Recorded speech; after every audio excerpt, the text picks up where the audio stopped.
Just cut some shit out. And I'll kill you, by the way, if you put that in there. Okay.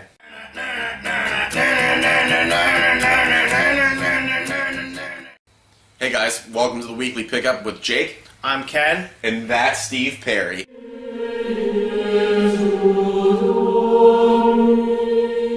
Weekly Pickup, by the way. We had other ideas first. The Brown Note. Oh, sounded good. We were going to combine our names, We're going to be Jenny. or Cake.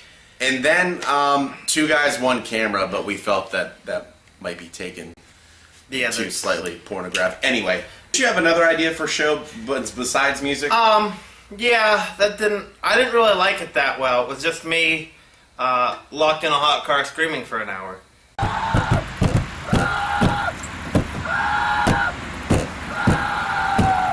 Dive into it. Some music news. Unfortunately, Malcolm Young has retired from the band AC/DC. I was never a big fan of AC/DC, but they managed to do things. Whenever you think of rock band, you probably think of AC/DC, you know. No one can ever replace Bon Scott, but I think Brian Johnson did a really good job. Absolutely, and no one wants to see a member of a band go like that, but with medical conditions, everything that's going on, it's probably for the best. I think that they'll be fine. You can look for their, upcoming album release December 2nd of this year, so all you AC/DC fans, check it out. Okay, so we asked you, before we even made this, we asked you on our Facebook page, give us a like, to maybe look up or ask us some questions that you might have for us regarding music, albums coming forth, stuff like that. Turbid North, new album, anticipation for it, and honestly, they were really hard to find. They're a death metal style for anybody that might be interested in them, but they're self-defined, actually, not as death metal, but as Alaskan mountain metal. Which brings us to our next question from Dalton about genres, subgenres. Is it just too ridiculous and out of control? Well, I believe what you just said, a band defining themselves as Alaskan mountain metal, I think that's just, I think that's a great question by Dalton. It begs, is it really getting out of control with all of this? All these categories, everybody's getting thrown all these different places. There's arguments about it. I mean, you look at the trolls on YouTube about, is it metalcore? Is it hardcore? Yeah, is it just metal? I experienced that myself, actually. And, if you're watching, okay, I don't remember your YouTube username now. I'm going to look it up. I'm going to send this video to you because I want you to punch as hard as you can, okay? Because you said, because I looked up Hatebreed's second release. It was their first full-length album, but their second release. And I said, man, this is a really good hardcore album. And you said I was an idiot because they're not hardcore, they're crossover thrash hardcore. You look at these umbrella terms though, here's extreme metal. And under extreme metal you have groove metal and new metal and then, progressive metal and then it just metalcore, and under metalcore there's deathcore, there's grindcore, there's porn, and then under grindcore it's like porno grindcore. I swear to God, it exists. Crust punk. If anybody out there can answer to me what crust punk is, you will get a signed autographed t-shirt from the both of us. And there's even hip-hop is really bad too, because for every city you're in there is a hip-hop genre. But I don't think you can really use that umbrella, like new metal. New metal's a big one. Yeah, for instance, Slipknot. Slipknot, a lot of people would define Slipknot as new metal. And after researching what new metal is, it's, metal that has elements of hip-hop and other genres outside of metal. Do have an almost rap cadence with their vocals. Mm-hmm. Yeah, they're screaming the vocals, mind you, or yelling. It depends on the vocal technique you're using. But you could argue that point. And at the same time, they also use turntables in some of their music. Now, then again, you have some bands like Linkin Park. They're thrown into new metal as well. Sorry, Linkin Park featuring Chester Bennington. Goddamn Mike Shinoda. Linkin Park, that have all these elements of hip-hop, a lot more than Slipknot, but where are they? They're in the new metal category. But for me, it is helpful for me because I like Machine Head from my shirt. And then I also like Pantera. And I also like Lamb of God, and they're all classified as groove metal. So I can say, wow, I like groove metal. how long ago when the classifications of music were, it was jazz, it was country, it was rock.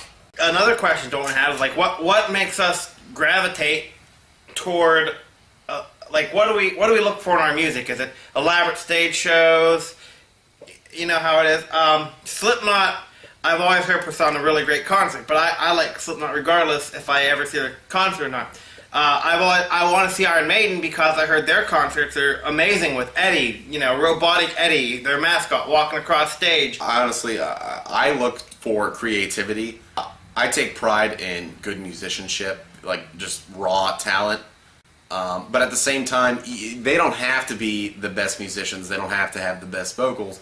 But if it's something creative and new that they bring to the table, I really enjoy that. If it makes my head turn, or like if I hear a song, even as bad as radio is today, if I hear a song and I don't catch the name, if it makes me, the first thing I'll think of is, man, I'm going to go home, I'm going to research, I'm going to remember the lyrics, I'm going to type it in, I'm going to find that song. And we also have a question about what instruments what do we look for in our instruments? Personally, for drumming, because that's the first instrument I learned how to play, it just matters on what am I going to play or how often am I going to use that. It's Dave Grohl did all Nirvana's In Utero. He had a bass drum, he had a snare drum, he had one mounted tom, and a floor tom. He had 4 drums. Bunch of cymbals. He didn't even have that many cymbals, actually. I think he only had 4 or 5. Less is more. Personally, for me, when I gig out live, I'll take my Ibanez with active pickups. I usually run it through a metal muff pedal to a Blackheart amp, a little 5-watt amp. Great setup. With that setup, I get a great metal tone out of it. But if I'm looking more for like a hard rock, something that's not as harsh, all I'll do is I'll remove the metal muff pedal with a big muff pedal. Then that gives it a more like a fuzzy, more grainy sound to it. Not as rough, but still a great tone. But I know a lot of people are really big on honing in on a specific amp. But I'm all about pedals, for me anyway. And now the question that most people were asking for, well, I shouldn't say most, because, we didn't have a whole lot of responses, but... Yeah, actually, I just want to say that Kenny is clearly not wearing a Speedo today because we did not get our 150 likes, but we are determined. Now, if we don't get 150 likes, I will wear a Speedo. Yeah. So think about that. The one question, though, we got the most people, all 2, let's have 8 next week, that asked about was Devin Townsend's new album. And it's a side project, but it's also a Ziltoid album, which if you're not familiar with Ziltoid, it was a rock opera.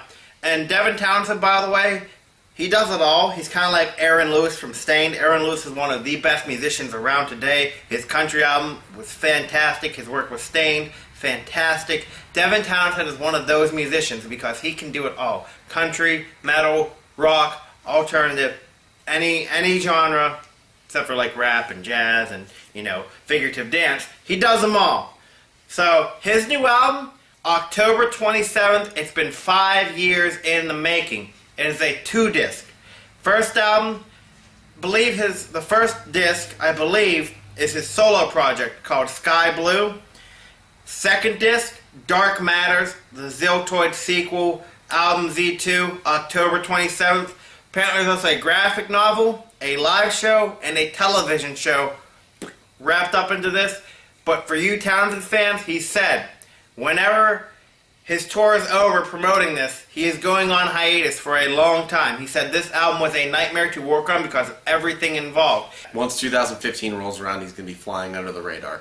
So Kenny, is there any band or artist out there that you want to give a shout out to? Maybe tell our fans, hey, go check it out. The Fratellis, they're pretty good. They're like an indie band, so definitely check them out.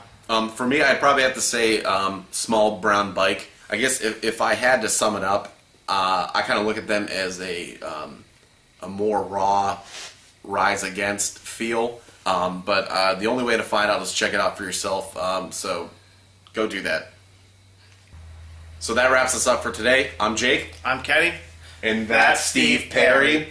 Make sure to like us on Facebook. Follow us on Twitter. And check out and subscribe to our YouTube channel. And give us a thumbs up on that. Yeah, give us a thumbs up. All right. Peace. See you next week.